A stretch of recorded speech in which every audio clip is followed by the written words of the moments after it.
Assalamualaikum dan salam sejahtera. Dalam video ni saya akan tunjuk satu lagi saham yang berjaya membuat profit untuk trader-trader yang dah pun buka akaun dengan saya, yang dapat follow trading idea yang saya kongsikan dalam group private. Dan kalau anda berminat untuk dapatkan trading idea daripada saya, anda boleh PM dengan segera, dan insya-Allah perkongsian yang saya bagi ni secara percuma kepada semua klien-klien saya. Okey. So dalam video ni kita akan kaji saham Sealink, di mana saya dah pun bagi trading idea pada 6 November yang lepas, bulan 11 tahun lepas, di mana Sealink kalau kita perhatikan movement, harga saham sudah pun membuat uptrend. So macam mana kita boleh tahu saham ni dalam keadaan uptrend? MA20 dah pun crossover di atas MA50. Harga saham pun bergerak di atas MA50. So ini petanda saham ni dalam keadaan uptrend. Dan yang kedua, kita boleh nampak pergerakan uptrend apabila kita melihat structure, di mana harga saham dia ada buat breakout previous high and then dia pull back, dan kemudian harga saham maintain tak jatuh daripada previous low kat sini.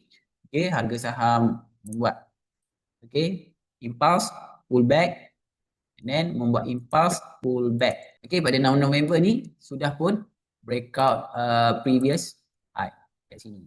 Okey, dan automatic bila kita dah wujudnya previous high dekat sini, okey, kita boleh tanda dekat bawah ni sebagai previous low. Okey, so maksudnya harga saham mesti mengekalkan support ni.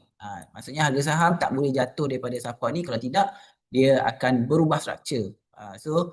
Structure uptrend ni dah tak valid. Okey, tu petanda bahawa saham ni dalam keadaan uptrend. So bila kita dah detect pergerakan uptrend, apa yang kita nak buat seterusnya adalah kita nak mencari entry dekat kawasan rebound. Maksudnya harga saham dah pull back and then dia nak sambung membuat impulse. Okay. So kat sini, area ni adalah area yang paling cantik lah untuk kita entry. So kita perlu dapatkan signal dekat sini. Maksudnya signal bahawa buyer dah mula masuk semula ke dalam trend, di mana buyer telah pun absorb seller semasa pullback ni. Buyer dah masuk and then itu adalah signal bahawa berpotensi untuk harga saham sambung kenaikan, okay, ataupun membuat rebound. Okay, jadi sama juga konsep macam ni, bila harga sudah membuat impulse and then dia pull back dan sekarang dia membuat impulse yang baru. Okay.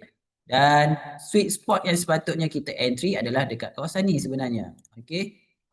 Near this area. Okay. Dalam kawasan ni. Okay. Dalam kawasan ni. Dan kalau perasan, harga saham dia membuat rebound and then dia pull back. Dan kat sini, nampak tak ada entry dekat sini. Dia dah masuk zone tu. So siapa yang sempat entry dekat sini, dia bernasib baik lah. Okay, dia akan dapat position sweet spot dekat sini, sweet entry dekat sini. Kalau dia hit previous high ni pun, at least dah dapat margin profit dalam 12%. Okay, just for short term dah dapat 12%, consider okay. Okay, tapi dalam situasi Sealink ni, saya bagi trading idea agak lewat. Kalau perasan, harga saham dah naik. Okay, pada 6 November ni baru saya bagi trading idea. Terlalu lambat lah. Dah lambat. Okay, kalau anda berada dalam situasi macam ni, apa nak buat?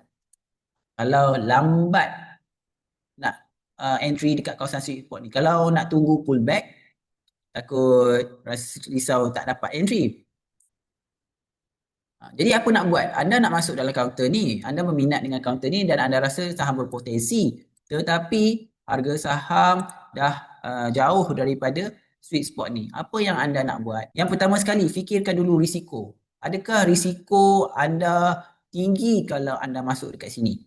Okay, so kalau anda rasa risiko anda tinggi, risiko dia adalah mungkin anda nak masuk harga dekat sini. Okay, dekat sini pun kalau perasan kat sini, kalau kita tanda blocking, sini adalah kawasan seller.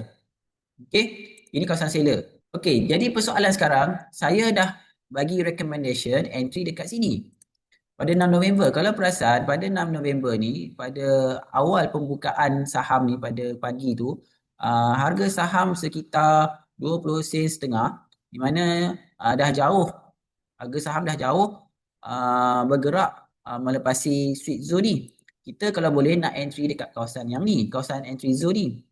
Okay, sweet spot ni. Tapi kalau tak dapat, terlambat, apa yang nak buat?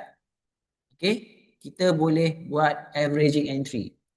Bermaksud, kita pecahkan risiko tu kepada beberapa entry. Mungkin pagi tu anda masuk dulu pada harga 20 sen setengah. Okay, andai kata harga saham jatuh ke paras 19 sen, kita accumulate. Kemudian jatuh ke area sweet zone ni, kita accumulate lagi. Dan andai kata harga saham berjaya rebound, okay, kita dah dapat cost averaging sekitar 19 ke 20 sen. So tak adalah kita pump semua modal kita dalam satu entry di kawasan zone yang terlalu jauh daripada sweet spot ataupun kawasan yang sepatutnya kita entry. Okay, tapi kalau anda nak tunggu juga tak ada masalah. Cuma kadang-kadang ada saham yang bila dah ada satu momentum yang kuat, okay, volume banyak yang masuk, kadang-kadang dia tak pull back pun, harga saham tak jatuh pun ke paras sweet spot ni, kadang-kadang harga saham terus naik je. Dia tak sentuh pun kawasan ni. Sebab apa? Sebab sebelum ni pun kita boleh nampak dia dah touch pun sebelum ni. Zone ni dah disentuh pun. Maksudnya buyer dah banyak accumulate kat sini dah. So dia dah tak orang kata tak singgah dah dekat sini, terus naik saja. Jadi kalau anda entry dekat, kalau anda nak tunggu lagi dia turun, mungkin high probability anda tak dapat nak entry. Mungkin anda hantar buy order dekat sini dekat 18 sen setengah contoh dia. Kadang-kadang mungkin tak berjaya hit.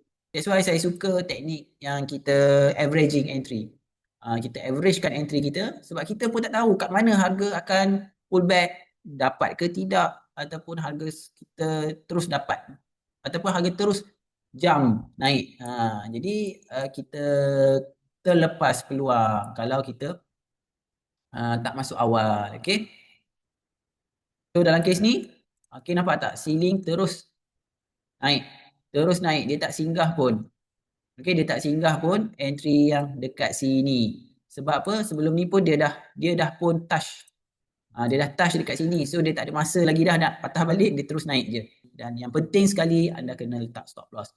Okay, stop loss yang bersesuaian okay, adalah di sekitar 16 sen ni. Okay, maksudnya bawah daripada previous low. Okay, so ini adalah teknik ataupun cara, salah satu cara lah macam mana kita nak entry tapi kita dah terlepas. Harga saham tu dah bergerak jauh daripada sweet spot yang kita sepatutnya masuk. Tapi saham ni dalam keadaan trend.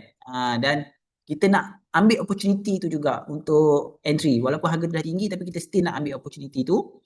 Okay. Dan memang akan ada risiko tetapi kita boleh kecilkan risiko tu dengan membuat averaging entry. Jika anda modal tak banyak, kan, modal tak berapa nak strong tapi anda nak masuk juga dalam saham ni, anda boleh masuk je pada current price ataupun anda boleh letakkan limit mana-mana harga, cuma ikutlah nasib, kalau dapat, kalau tak dapat tengok sajalah dia naik. Okay? Tapi kalau anda takut terlepas peluang, anda boleh ikut harga semasa, cuma yang penting anda kena setkan stop loss. Dan kalau anda tak berkemampuan untuk buat averaging entry, anda kena tahan sikit lah dengan volatility pasaran. Mungkin harga saham akan dindong sikit and then baru dia naik, kan. Ada juga situasi macam tu. Tapi kalau anda modal besar, ada strong capital, anda boleh grab opportunity bila berlaku liquidity macam ni. Okay, bila market volatile ni, waktu ni anda boleh ambil peluang untuk averaging. Anda boleh dapatkan pada harga yang rendah dan low risk. Pada masa yang sama, anda kena set juga stop loss. Dekat ini saja perkongsian saya. Harap ia dapat membantu anda membuat keputusan dalam trading. Jumpa lagi dalam next video.